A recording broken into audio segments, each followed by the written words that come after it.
At the end of this lesson, you're going to have a perspective road with trees on either side like this. To start, we're going to create a horizon line using our ruler. So somewhere in the middle of the page, using your ruler, you're going to draw a straight edge. This divides the sky from the ground. Sky is above the line, ground is below.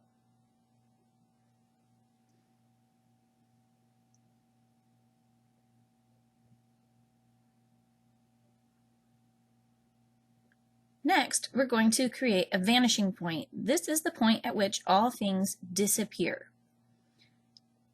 We'll start with the road. Using the ruler connected to the vanishing point, you're going to draw two lines.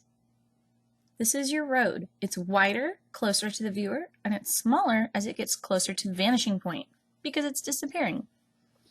Next, in the middle of the road, we're going to draw the stripes. So I'm going to draw a line down the center to figure out where the stripes are and then create my rectangles.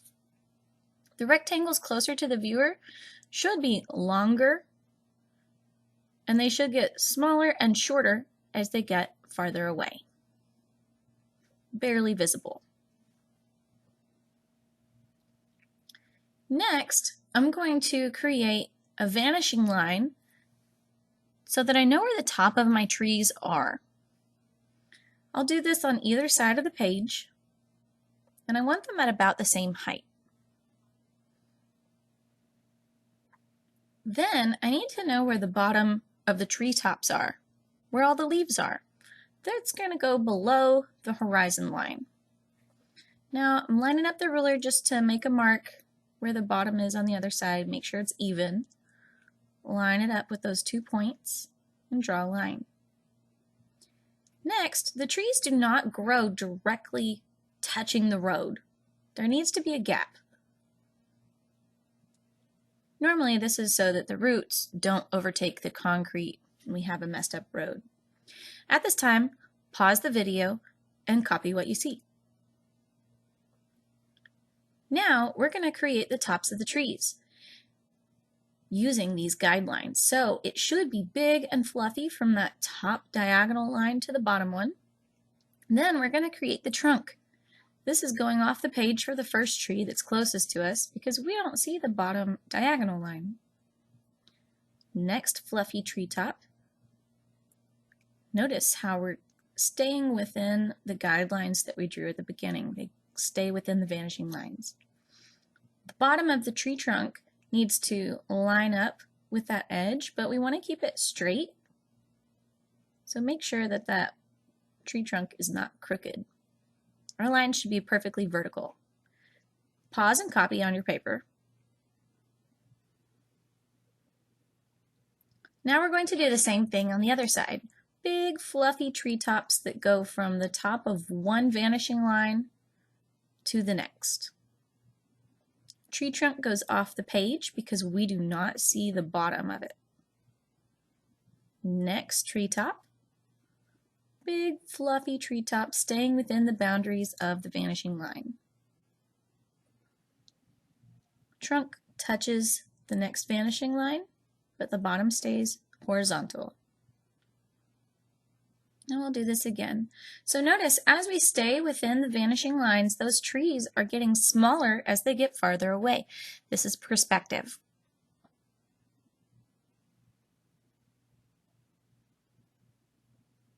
One more time, even smaller, touches the line, horizontal, draw the other side. I still had room for one more down there. Pause and copy on your paper.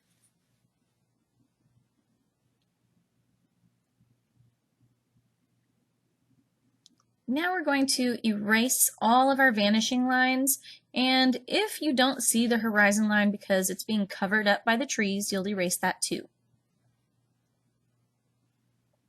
And now we are going to color with marker. So make sure that you go really slow. Here it is in real time.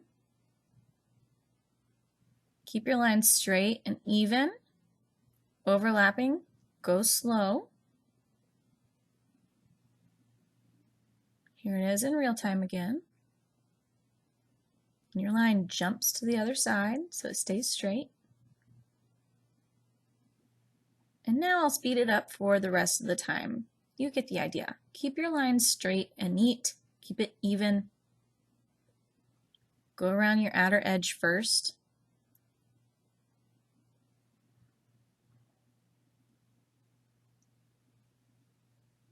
You're using the side of the marker, not the tip. Use the side of the marker.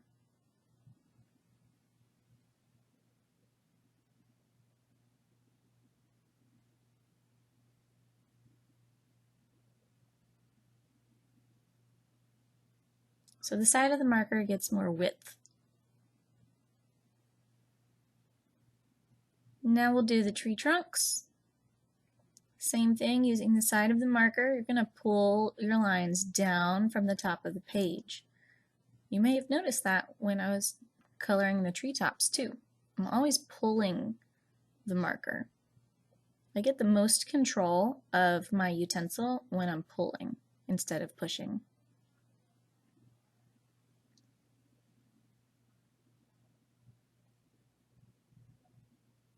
Now I'm not left-handed, but I wanted you to see that I'm using the side of the marker and not the tip, which was very difficult for me.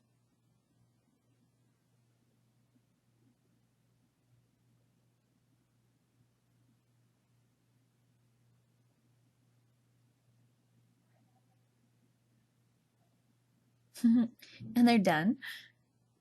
I'm going to do the stripes in the road. I did forget to erase that one guideline, so I do still have a mark in between, so make sure you don't make the same mistake I did.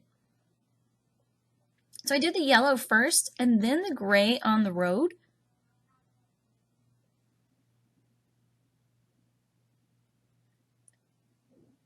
Typically, if you color your darker color first and then put your yellow on top, it kind of smears, and so I just didn't want to have any mistakes. I want to do the yellow first.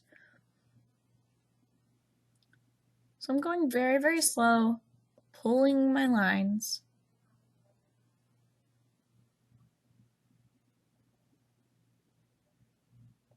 I actually got smarter on the other side, pulling it straight down along the stripe first. I got less mistakes that way. And then my grass too, I'm just pulling the line down for the grass. My horizon line is behind the trees, but if yours happens to be showing, you need to make sure that you can see the difference between the sky and the ground. Next is the sky. So using my light blue colored pencil, I drew the clouds first, and then I'm coloring around them. Remember, clouds are white. Your sky is blue. So do not color inside of the clouds, leave them white. And also, if you're doing this, do not draw a sun. We don't always see it. It's usually higher than the clouds. We're not typically staring at the sun. Anyway, we're done. Congratulations.